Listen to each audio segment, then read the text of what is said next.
सदगुरु कबीर का एक पद है बहुत सरल, किंतु सदगुरु कबीर ने मस्त होकर ये पद गाया है।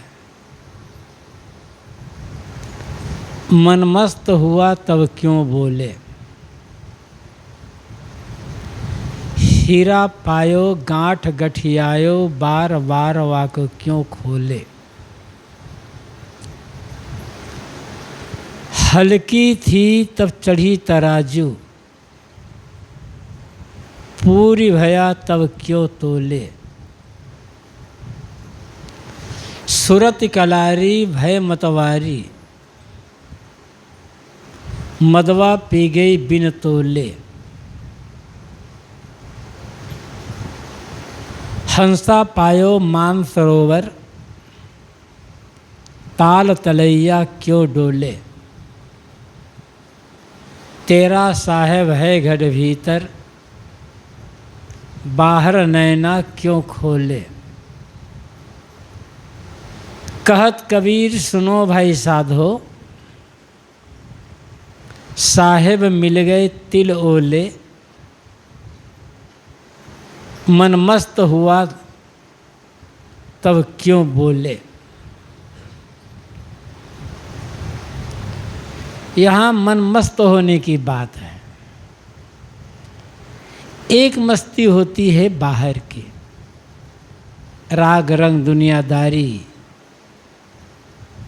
पद प्रतिष्ठा, धन दौलत, इनको पाकर मन में मद होता है। लेकिन ये मस्ती, ये आदमी शराब पी लेता है, मस्त हो जाता है, लेकिन ये क्षणिक है।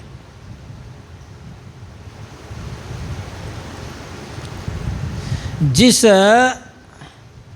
मस्ती की बात यहाँ सदगुरु कबीर कहते हैं वो आत्मज्ञान की मस्ती है, आत्म प्रेम,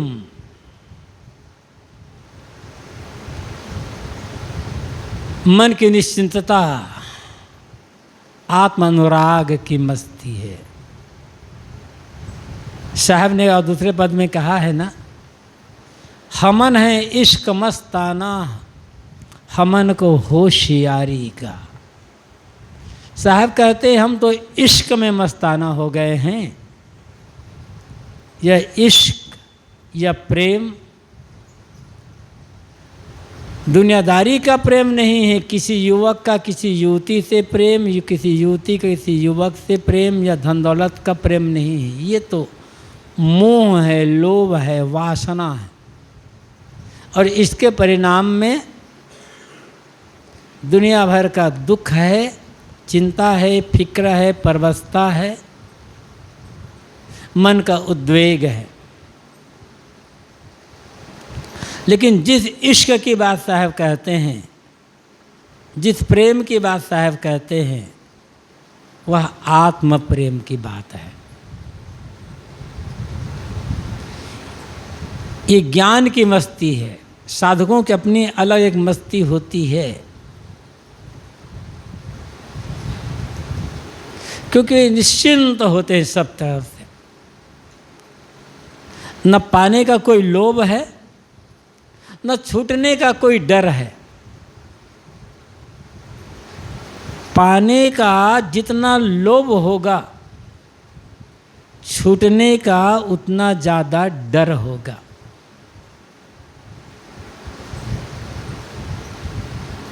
दोनों एक साथ चलेंगे। पाने का लोभ हो और छूटने का डर ना हो, यह संभव ही नहीं है। और जिसे पाने का कोई लोभ ही नहीं है, उसे छूटने का डर क्या होगा। वो तो हमेशा मस्त, निश्चिंतता की मस्ती है ये। क्योंकि अब उन्हें एक ऐसी चीज मिल गई है जो कभी खोने वाली नहीं है। ऐसा धन, आत्मधन मिल गया है जिसे न बांटा जा सकता है, न लूटा जा सकता है, और न वो कभी खो सकता है। ये उसी की मस्ती है। उसी के लिए सदगुरु कहते हैं हमन है इश्क मस्ताना, और उसके लिए साहब कहते हैं मन मस्त हुआ फिर क्यों बोले। जिसे जानना था जान लिए, जिसे पाना था पा लिए, जो करना था कर लिए, तो अब तो मन मस्त हो जाएगा ना निश्चिंत। जानना क्या था,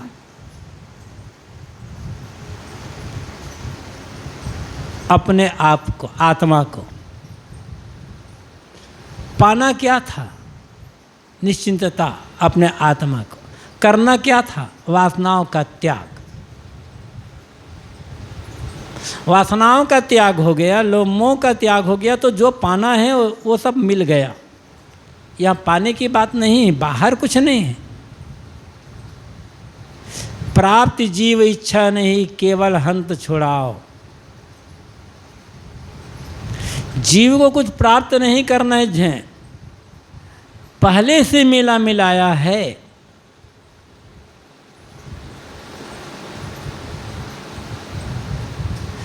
केवल हंत छुड़ाओ, केवल अहंकार छोड़ दो। अहंकार छोड़ दो, फिर जो मस्ती आएगी, जो प्रसन्नता अंदर आएगी, वो अद्भुत होगी।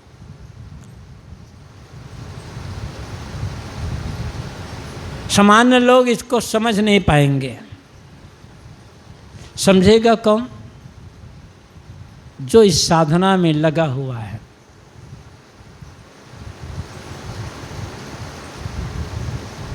साहब कहते हैं मन मस्त हुआ फिर क्यों बोले। जब मन मस्त हो गया, सारी इच्छा कामनाएं, कामना तृष्णा वासना मिट गई, अब निश्चिंतता, निर्भयता, सच्चा धन मिल गया है। इसलिए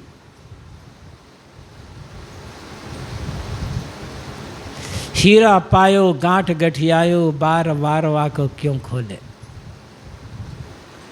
साहब कहते हैं हीरा मिल गया है, उसे गांठ में गठिया लो। बार बार खोल कर दिखाने की आवश्यकता क्या है? देखो मुझे हीरा मिल गया है।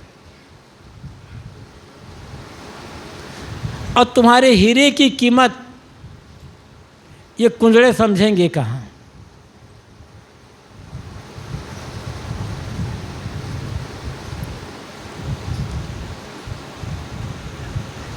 न तो उनके पास समझ है और न उनके पास हीरा खरीदने के लिए पैसे हैं। इसलिए साहब ने कहा ना, हीरा तहाँ न खोलिए जहाँ कुंजड़ों की हाट। जहाँ कुंजड़ों का हाट है, जहाँ साग बेचने वाले साधारण लोग बैठे हुए हैं, वहाँ हीरा बेचने जाओगे तो खरीदेगा कौन, समझेगा कौन, लोहेगा अरे बाबा ये पत्थर काहे के ले आए हो, फेंको इसको। वो तो हीरा को पत्थर ही समझेगा ना, क्योंकि हीरा देखा ही नहीं है कभी। जब से जन्म लिया तब से वो साग भाजी ही बेचते आ रहे, उसी समझे हैं। इसी प्रकार जो जन्म से लेकर जिसको सीख राग रंग की मिली है, मोह माया की मिली है, रुपये पैसे की मिली है, खाने पीने की मिली है, राग द्वेष लड़ाई झगड़े की मिली है, वो आत्मज्ञान का हीरा समझेगा कैसे? जो जन्म से पत्थर पानी पूजने में लगा हुआ है, जिसके लिए पत्थर की मूर्ति ही भगवान है, जिसके लिए कागज़ का चित्र ही दुनिया का बनाने वाला है, वो आदमी कभी आत्मज्ञान को समझेगा?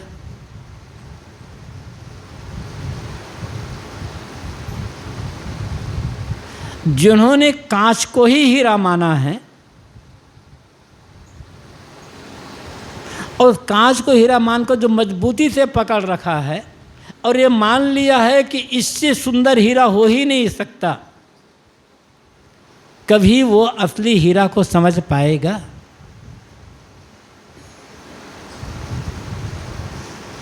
साहब कहते हैं तुम्हें हीरा मिल गया है, आत्मज्ञान का हीरा मिल गया है, आत्मा की अपने आप की स्वरूप की सच्ची पहचान हो गई है, तो गांठ गठिया लो, उसमें बस जियो मस्त हो करके, अंतःकरण के गांठ में गठिया कर उसे रखो, दिखाओ मत। ये प्रदर्शन की चीज नहीं है।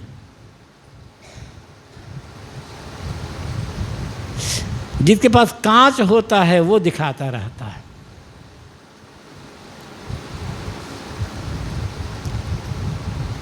क्योंकि लोग समझेंगे ही नहीं।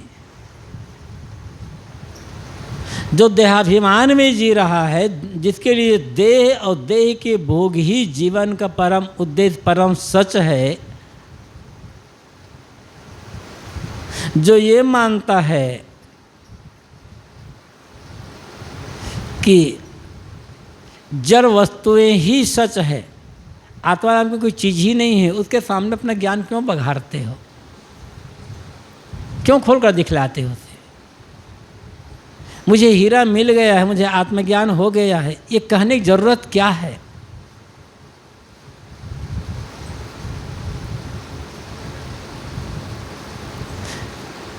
ये साहब ने भी कहा है, ज्ञान रतन की कोठरी चुंबक दीन्हो ताल, पारखी आगे खोलिए कुंजी बचन रसाल।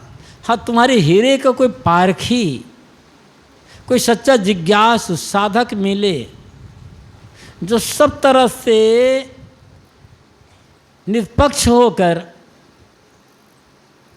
सही ज्ञान को समझना चाहता है, उसके सामने दिखलाओ उसको, उसे बताओ। ग्राहक तो होना चाहिए ना, और ग्राहक ही नहीं है। स्थूल बुद्धि में जो जी रहा है, स्थूल कर्मकांड में ही जो जी रहा है, जो ये मिट्टी पानी पत्थर के देवी देवता को ही परम परमात्मा मानकर केवल उसकी पूजा भक्ति करना, उसको नहलाना सुलाना जगाना मानता, यही सबसे बड़ा धर्म है, वो वास्तविक धर्म को समझेगा कहाँ से? इतनी क्षमता ही नहीं उसके पास।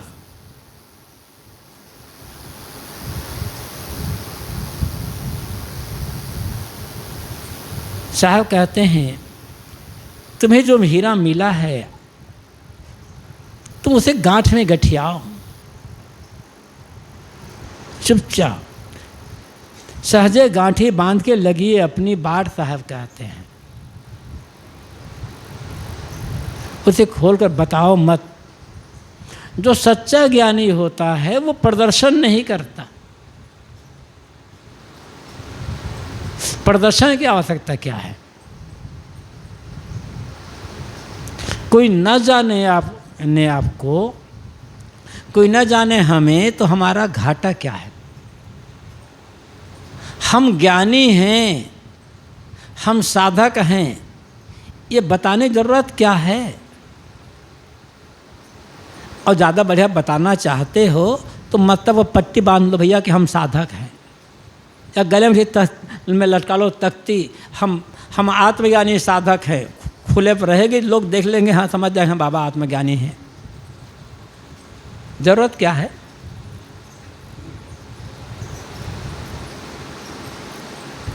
लेकिन दिखावा,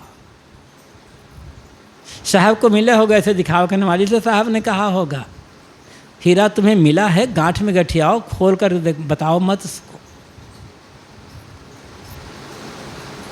और कोई जान लेगा कि हाँ बड़े आत्मज्ञानी हैं आप, तो उससे आपको फायदा क्या होगा? और कोई ना जाने कि आपको आत्मज्ञान हो चुका है, आपका मन शांत है, तो आपका घाटा क्या है? हमारा घाटा क्या है? इसलिए साहब कहते हैं चुपचाप सहजे गांठे बांध के लगी अपनी बाट।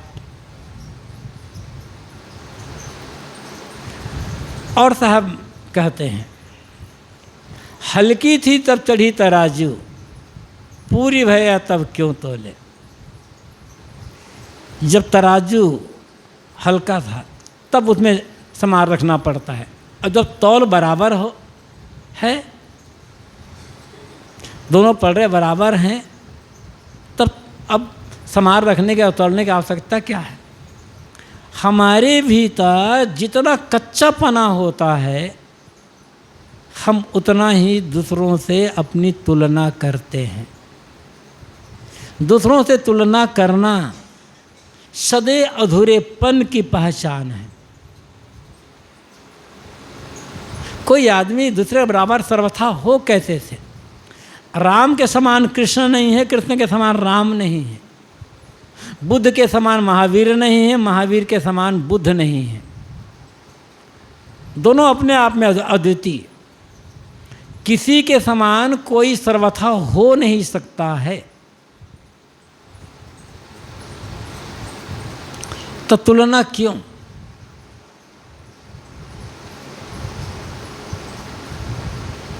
ये तुलना करना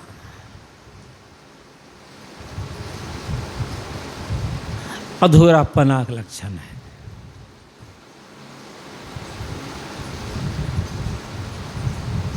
कितने ऐसे भी लोग होते हैं, साधु हैं, महात्मा हैं, प्रवक्ता हैं,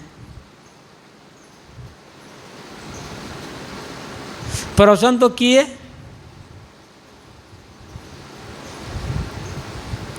और प्रवचन करने के पश्चात जब सभा खत्म हुई तो अपने साथियों कहते हैं, बताओ आज के मेरा प्रवचन कैसा रहा? लोग प्रभावित हुए कि नहीं? देखते नहीं थे लोगों सिर कैसा झुक रहा था, झूम रहा था। अरे बाबा मतलब क्या है तुम्हारा? क्यों ऐसा? ये अधूरापना।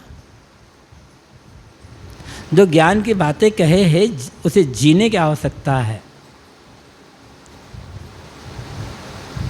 तो हल्की थी तो चढ़ी तराजू। साहब कहते हैं जितना मन कच्चा होता है, अधूरा रहता है, अपरिपक्व अवस्था रहती है, उतना ही हम तुलना करते हैं। जब मन पूरा हो जाता है, मन अंतर्मुख हो गया, शांत हो गया, पूर्ण आत्मबोध हो गया, उसे रहनी बन गई, तब तुलना की आवश्यकता ही नहीं है। जितने बड़े पुरुष हुए हैं जिन्हें हम अपना आदर्श मानते हैं, पूज्य मानते हैं, सद्गुरु मानते हैं, इष्ट और उपास्य मानते हैं, उनमें से किसी ने भी तुलना नहीं की। वो तो जीवन जिए बस। उनके जीवन की सुगंध, उनके आचरण के त्याग बैराग की सुगंध निकलती गई, लोग प्रभावित होते गए, उनके पास जुड़ते गए। न तो प्रदर्शन किए, न दिखावा किए, न अपना प्रचार की। सहज रूप से जो प्रचार हो गया हो गया। लेकिन हम कितने कितने प्रोपेगेंडा में पड़ जाते हैं। ये हमारा अधूरापना। इसलिए कहा गया है ना, अधजल गगरी छलकत जाए, कहीं कभी अर्धगत डोले, पूरा होए विचार ले बोले। जो पूरा हो जाता है विचार पूर्वक बोलता है, तुलना नहीं करता है। सुरत कलारी भय मतवारी, मदवा पी गई बिन तोले। सूरत कलारी, कलार कलवार शराब बनाने वाली जाति, एक जाति होती है जिसे कलवार कहते हैं, जायसवाल भी कहते हैं। अब तो सब लोग सब काम करते हैं। यहाँ सूरत कलारी मतलब ये कोई बाहरी कलवारी की बात नहीं है। सूरत मनोवृत्ति,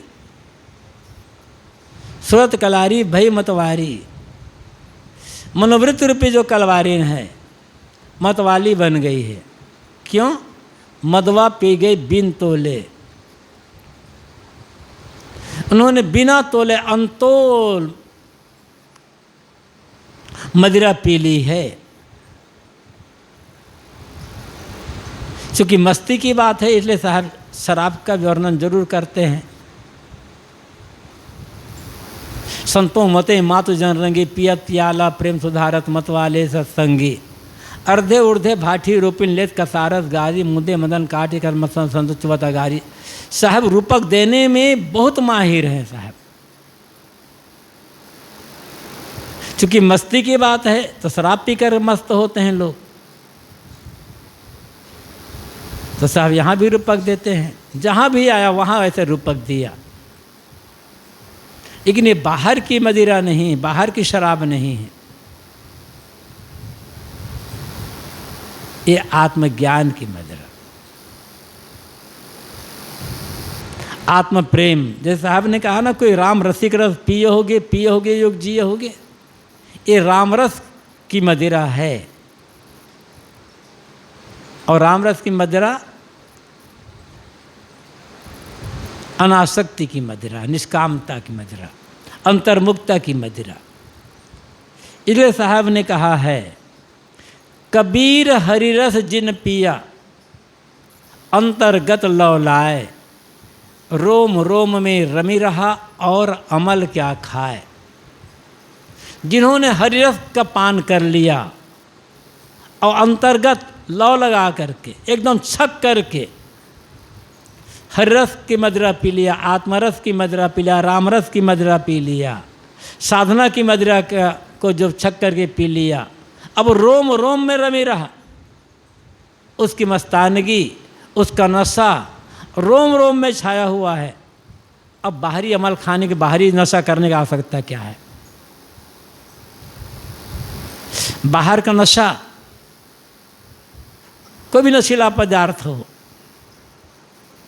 थोड़े समय चढ़ता है, उतर जाता है, और उतरने के पश्चात शरीर एकदम निस्तेज, ऐसा तो एकदम निचोड़ दिया गया हो, कमजोर। लेकिन ये ज्ञान की मदिरा जो पी लिया, आत्मरस की मदिरा जो पी लिया, रामरस की मदिरा, उसकी मस्तानगी जिंदगी भर चढ़ रहती है। यहाँ क्लेश नहीं रह गया कुछ भी। साहब कहते हैं, मदिरा पी के बिन तोले, बिना तोले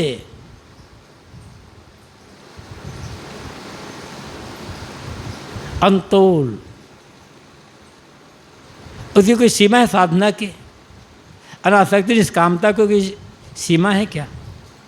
शांति जो आत्म प्रेम, उसको कोई सीमा है? निश्सीम है वह।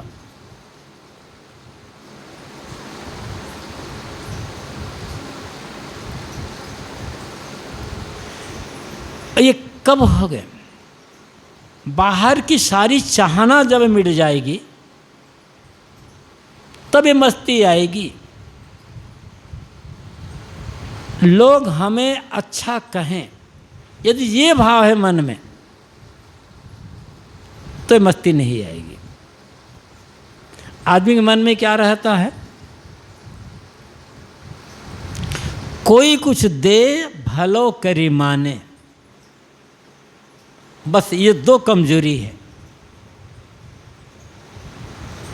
कोई मुझे कुछ दे, मेरे मन अनुकूल चीज़ें, और लोग मुझे अच्छा माने, अच्छा कहें, ये दोनों भाव आदमी को भीतर से कमज़ोर करते चले जाते हैं।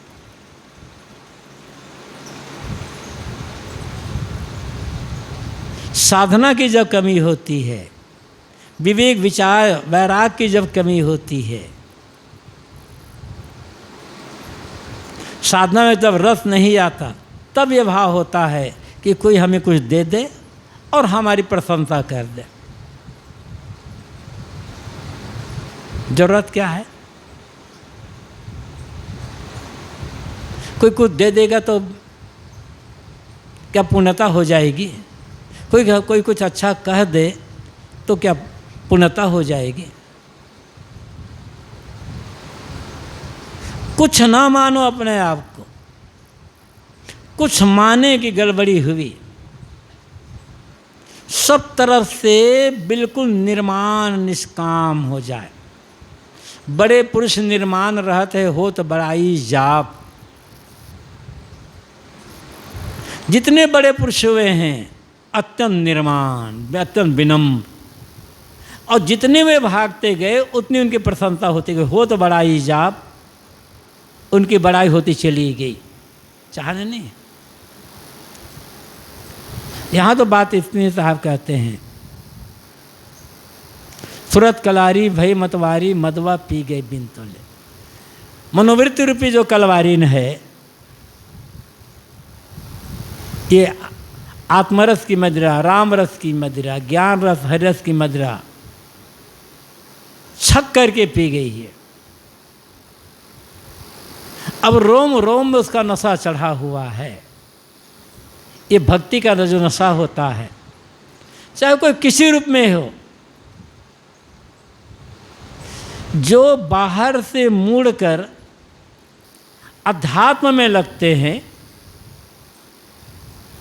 उसमें दो प्रकार के लोग भले होते हैं। एक तो जो आत्मा को मान लेते हैं, आत्म समझते हैं आत्मा ही परमात्मा है। एक ऐसे है जो समझते हैं कि आत्मा से अलग परमात्मा है। चाहे वो जैसा भी हो, लेकिन जिनकी कोई सांसारिक चाहना नहीं रह गई, वही इस आत्मज्ञान की मदिरा का जो है, आत्मरस की मदिरा का पान कर सकता है, वो छक सकता है।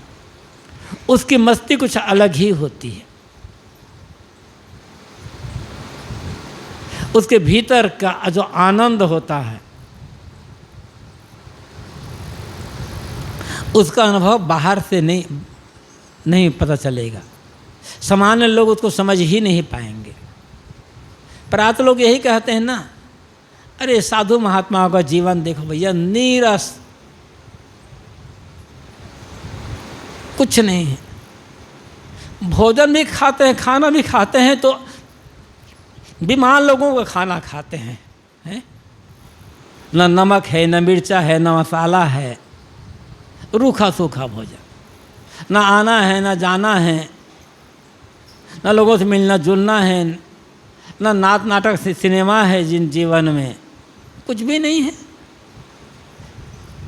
जो संसारी लोग होते हैं, वो महात्माओं को देख करके उन पर, महात्माओं पर बहुत दया आती है उन लोगों को कि बेचारों का जीवन बर्बाद हो रहा है, कोई इसमें नहीं रह गया है। लेकिन जीवन किसका बर्बाद हो रहा है वो तो समझने से पता चलेगा। मानते हैं अकिंचन, लेकिन असली अकिंचन कौन है वो तो विवेक करो तो पता चलता है। तो कोई भी हो, चाहे अलग परमात्मा मान करके साधना में डूबा हुआ हो, चाहे आत्मा ही परमात्मा है ये ऐसा मान करके साधना में डूबा हुआ हो, जिनके सांसारिक राग रंग की भावना मिट गई है, बिल्कुल संसार से जो उदास हो चुके हैं, वही ये जो मदिरा की बात कह रहे हैं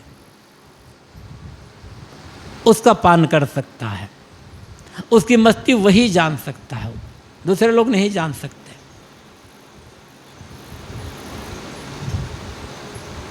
हंसा पायो मान सरोवर ताल तलैया क्यों डोले।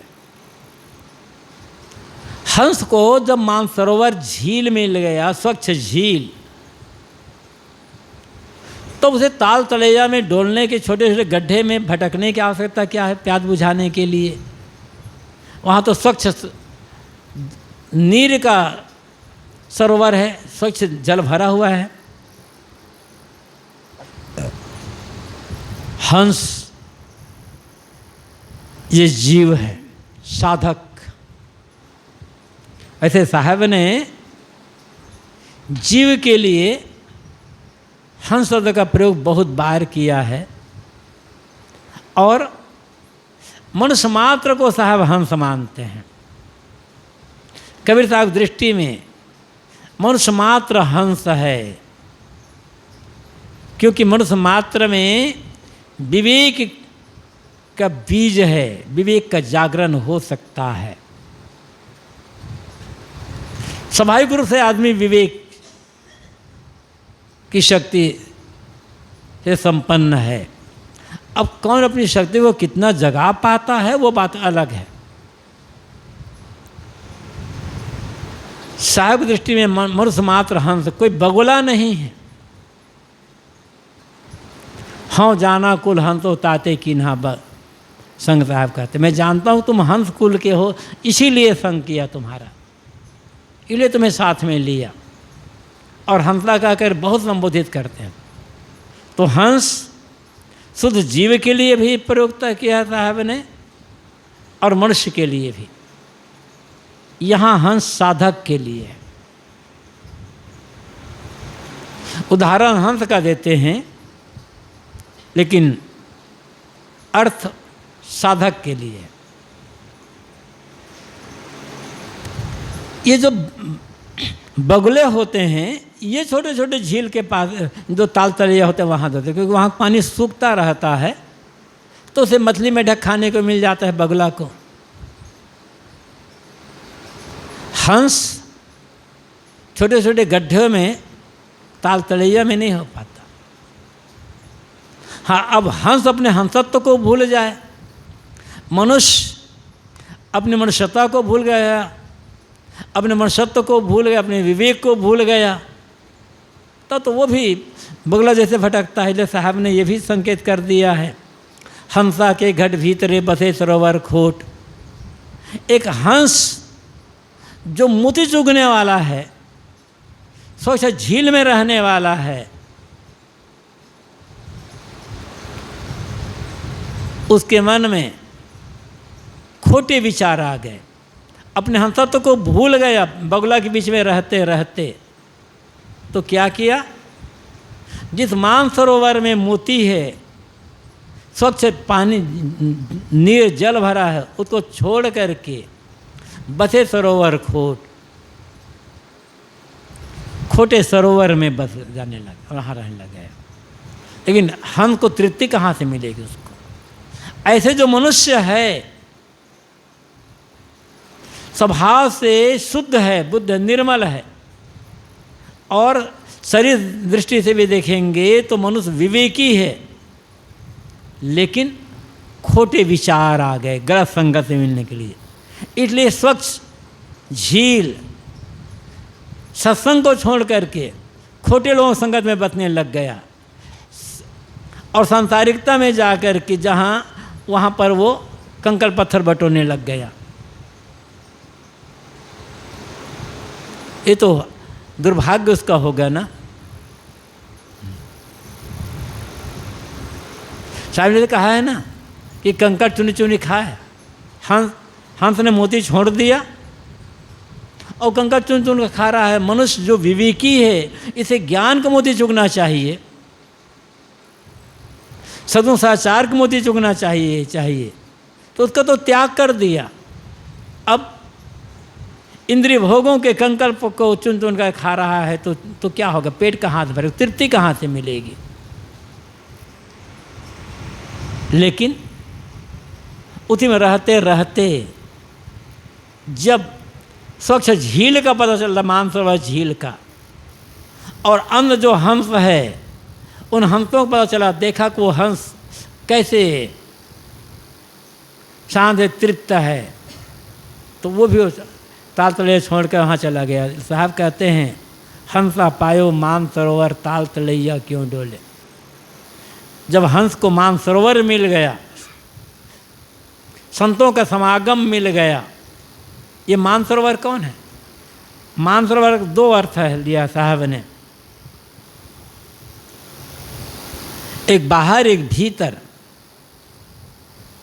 मानसरोवर तट के वासी साहब ने अभी कहा, रामचंद्र अंतुदासी, वहाँ भी जो कहा है, दो मानसरोवर है।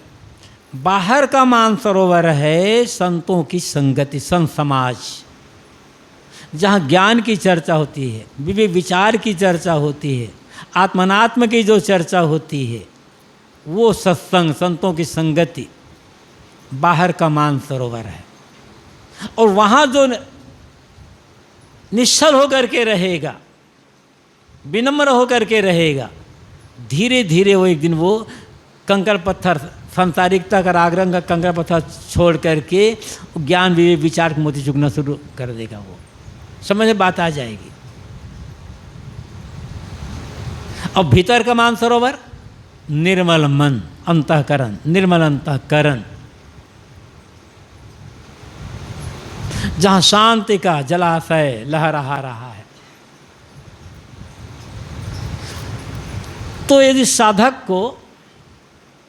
साधक के मन में सच्चा प्रेम है तो निर्मल विवेक वैराग्यवान सद्गुरु संतों की संगत रूपी मानसरोवर मिल गया, तब वो ये ताल तलैया कुसंग में क्यों जाएगा, वो गलत संगति में क्यों जाएगा। और गलत संगति में जो रहेगा उसे तृप्ति कहाँ से मिलेगी, उसका मन तृप्त कैसे होगा, उसकी भूख दूर कैसे होगी।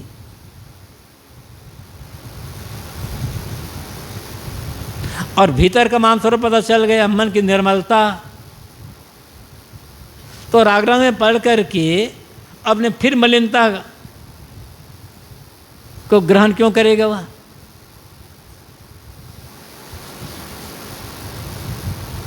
जो मन की निर्मलता का अनुभव कर लिया, और संसारिक राग रंग मोह माया लोभ मोह में पढ़ करके अपने मन को फिर मलिन क्यों करेगा, ताल तलैया में क्यों डोलेगा वह।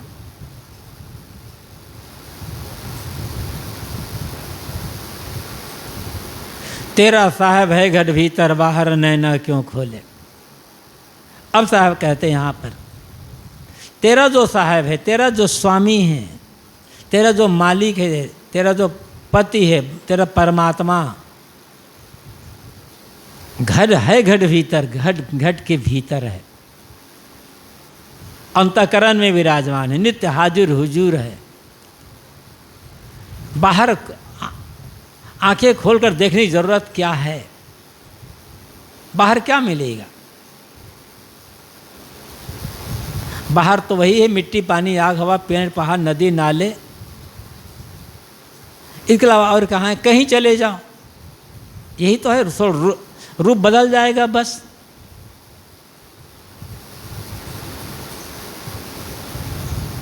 यहाँ जिस साहब की बात कर रहे हैं, तेरा साहब, साहब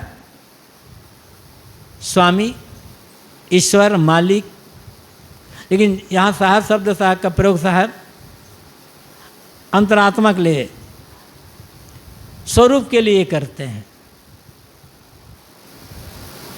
जिस परमात्मा को तुम पाना चाहते हो, जिसको पुकार रहे हो बाहर, वो तो घट के भीतर है, हृदय में निवास कर रहा है, वो तुम ही हो। बाहर किस परमात्मा के तुम दर्शन करना चाहते हो। यहाँ जो साहब कहते हैं, तेरा साहब है घट भीतर बाहर नैना क्यों खोले, ये निर्गुण परमात्मा की बात कर रहे हैं साहब। ये जो जीव है, अंतरात्मा आत्मा है, सतरजतम, ये तीनों गुणों से रहित, क्योंकि इसका कोई आकार प्रकार नहीं है। जीव का कोई रूप, कोई रंग, कोई आकार, कोई प्रकार कुछ नहीं है, इसलिए इसे निर्गुण कहा जा रहा है, निराकार कहा जा रहा है। वो भीतर है। भीतर क्या है, वो हम ही हैं स्वयं, हर चीज स्वयं अपना आपा है। इसको छोड़ करके अलग कहीं बाहर परमात्मा खोजोगे तो नहीं मिलेगा। ये निर्गुण परमात्मा की बात करते हैं।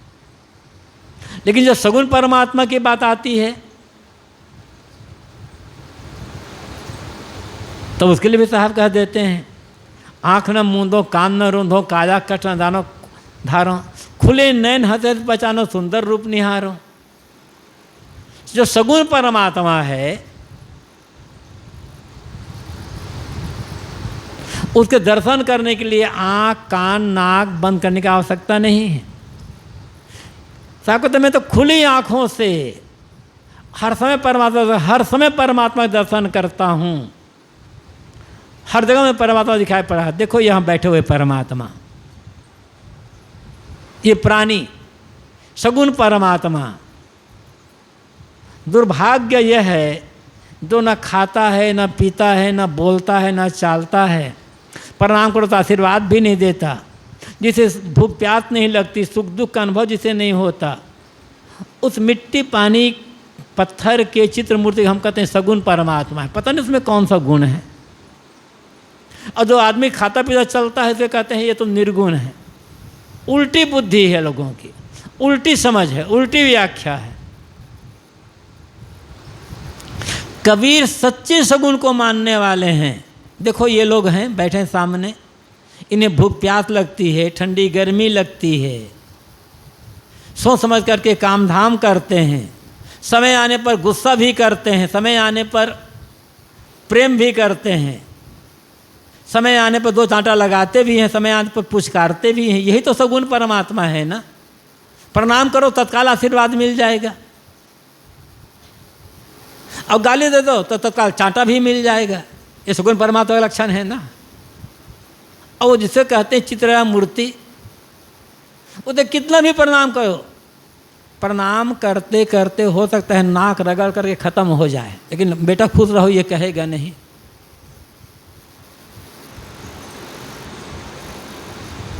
और कितना बड़ी गाली दे दो दुख नहीं मानेगा वो।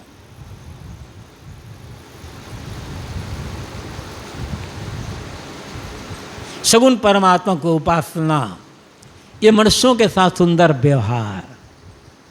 माता पिता हैं, संत गुरुजन हैं, बड़े बुजुर्ग हैं, उनका सम्मान, उनकी आज्ञा का पालन, उनकी सेवा, उनकी पूजा हो गई। परस्पर में हैं, भाई भाई हैं, पति पत्नी हैं, ननद देवरान हैं, ऐसे समान रिश्ते में बराबर हैं, आपस में प्रेम समता एकता से रहना, उनकी पूजा हो गई। छोटे बच्चे हैं, उनकी देख रेख, उनको लिखाना पढ़ाना योग्य बनाना, उनकी पूजा हो गई, घर मंदिर बन गया। तो सगुण परमात्मा की पूजा। प्रसंग अलग अलग है। वहाँ जब सगुण परमात्मा की बात आई तो सदगुरु कबीर ने कहा कि आँख न मूंदो, कान न रूंदो, काया कष्ट न धारो, खुले नयन, खुली आँखों से हंस हंस बचानो, सुंदर रूप निहार। भगवान को सुंदर रूप दिखाई पड़ रहा है। किसी ने कहा है बड़े प्रेम से मिलना सबसे दुनिया में इंसान रे, ना जाने किस वेश में बाबा मिल जा पाए। अरे किस वेश में कहाँ है, हर वेश में तो मिला हुआ है। किस वेश की बात ही कहाँ पर है, वो हर वेश में मिला हुआ है। ये सगुण परमात्मा की बात। लेकिन यहाँ पर साहब जो कहते हैं वो तेरा साहब है घट भीतर बाहर नैना क्यों खोले, ये निर्गुण परमात्मा की बात है, आत्मलीनता की बात है, आत्मस्थिति की बात है। इसके लिए बाहर आँख खोलने की आवश्यकता नहीं है, किंतु यहाँ आँख बंद करना है। केवल आँख ही नहीं बंद करना, मतलब आँख, नाक, कान, जीभ, त्वचा, इनको अंतर्मुख कर लेना है। इनके जो विषय हैं शब्द स्पर्श रूप रस गंध, इन पांचों विषयों का आसक्ति का त्याग करना, आँख को बंद करना है। और जब तक जीवन है तब तक तो पांचों ज्ञानेंद्रियों का उपयोग तो करना ही पड़ेगा।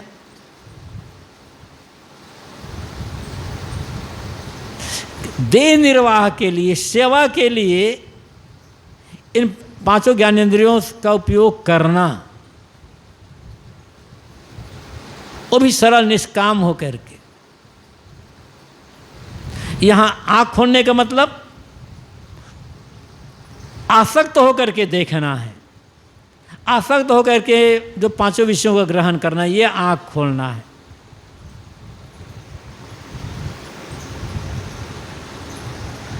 तो तेरा साहब है घट भीतर बाहर नैना क्यों खोले खोले। साहब कहते तेरा जो साहब है वो घट के भीतर है, उसे आँख खोलने की आवश्यकता नहीं है। वो आँख बंद करके उसका अनुभव होता है। ध्यान क्या है, ध्यान में हम आँख बंद करते हैं ना, जब बाहर से सब कुछ को समेट लिए, कुछ नहीं सोचना है, ये आँख बंद करना हो, तब उसका अनुभव होगा, तब साक्षात्कार होगा। बाहर से मिलने वाला कुछ है नहीं।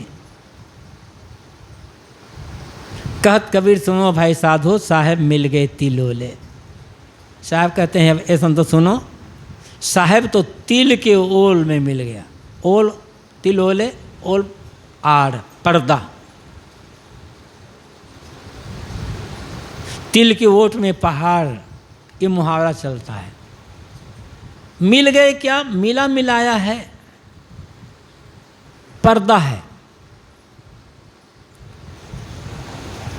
काहे का पर्दा है? अहंकार का पर्दा। तिल कितना छोटा होता है और तिल के आड़ में पहाड़ छिपा हुआ है। अहंकार कितना तुच्छ है एकदम। लेकिन उसी यहाँ तुच्छ अहंकार ने, जितने भी अहंकार एकदम तुच्छ तुच्छ वस्तुओं का अहंकार होता है, झूठी वस्तुओं का अहंकार होता है। जिनका भी हम अहंकार करते हैं, सारी की सारी वस्तुएं झूठी है, नाशवान, और जिन पर हमारा कोई अधिकार नहीं है। क्या जवानी पर अधिकार है? अधिकार है तो जवानी चली क्यों गई? शरीर पर अधिकार है? शरीर पर अधिकार है तो शरीर बूढ़ा क्यों हो रहा है, कमज़ोर क्यों हो रहा है, रोगी क्यों हो रहा है? जब अपने शरीर पर अहंकार, हमारे शरीर पर अधिकार नहीं है तो और किस पर अधिकार हो सकता है? और हमारा है क्या? जो शरीर जन्म से साथ में है, उसी शरीर को हम पकड़ करके रख नहीं सकते, तो किसको पकड़ करके रख सकते हैं? और कौन अधिकार में हो सकता है? व्यवहार है। व्यवहार में अपना पराया मानना पड़ता है, कहना सुनना पड़ता है, डांटना समझाना भी पड़ता है, लेकिन अधिकार किसी पर नहीं है। कोई हमारी मुट्ठी में रह नहीं सकता। सब खिसकते खिसकते खिसकते खिसकते, धारा है ना, पानी धारा समान, बस मिल रहे हैं, खिसक रहे हैं, मिल रहे हैं, खिसक रहे हैं। इसी में हम कुछ को अपना मान लेते हैं और अहंकार करने लग जाते हैं। यही अहंकार पर्दा बन जाता है। एक अहम छोड़ दो, एक केवल अहंकार का त्याग हो जाए।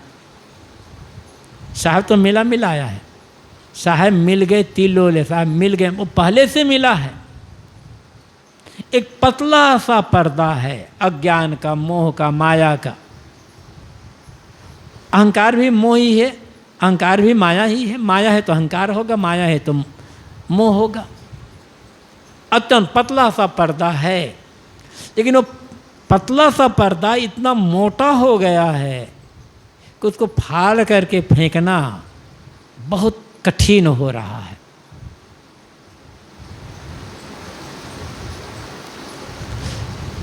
एक तो बात समझ में नहीं आती है, और समझ में आती है तो हम वैसा काम नहीं कर पाते, वैसी रहनी नहीं बना पाते, वैसे साधना नहीं कर पाते। इसलिए हमारा सारा जानना नहीं जानने के समान होकर के रह जाता है। अत्यंत पतला पर्दा, अत्यंत पतला सा पर्दा, ये मोह का पर्दा कहो, चाहे अहंकार पर्दा कहो, माया पर्दा, सब एक ही बात है। मन का विकार का बस, मोह माया अहंकार सब क्या है? मन का विकार, अज्ञान, जो भी नाम ले लो, इसमें कोई दम नहीं है। एक तिल के दाने में क्या वजन होगा? ये तिल के दानों को उठाकर फेंकने में कौन सी मेहनत लगेगी, कितनी जगह घेरेगी वो? ऐसे ही चाहे कुछ भी कहें, है सब तिल के बाद तुच्छ, लेकिन हमारी नासमझी से, हमारे अविवेक से, और कहना चाहिए हमारी आसक्ति के कारण, ये छोटे से तिल भी पहाड़ बराबर वजनदार हो गया है।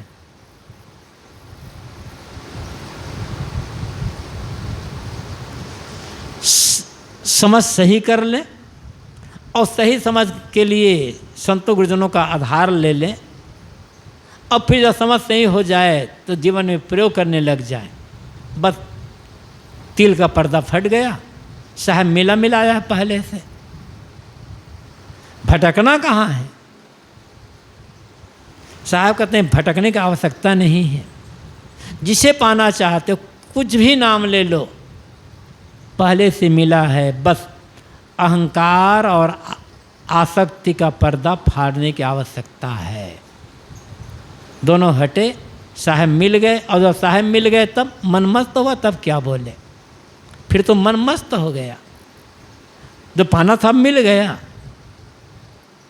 अब उस मस्ती में को बनाए रखने की आवश्यकता है। दो चीज़ की आवश्यकता होती है।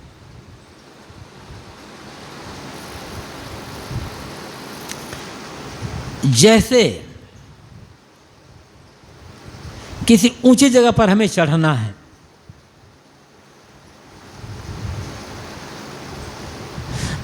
बड़ी मेहनत करके हम चढ़ते तो हैं, चढ़ते चढ़ते चढ़ते चढ़ते चढ़ गए। अब वहां पर टिके रहने में कठिनाई है। कितने लोग होते हैं बड़ी मेहनत से कहां कहां जाकर क्या क्या कर करके एक एक पाई जोड़ करके पैसा इकट्ठा करते हैं, इकट्ठा करते के धनवान बन जाते हैं। लेकिन अब उस सफलता को बरकरार रखना कठिन हो जाता है, क्योंकि धनवान बन गया तो अहंकार आ गया और संभाल नहीं पाया अपने को। अहंकार भी आ गया, नशा दुर्व्यसन में पड़ गए, गलत सलो संगति में पड़ गए और बर्बाद हो गया।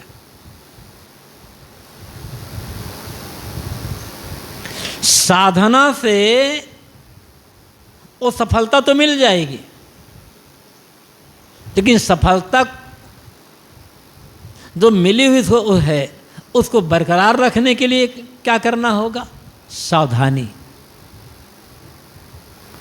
कहीं भी गाफली ना होने पाए, कहीं सावधानी न होने पाए, तब वो सफलता बरकरार रहेगी।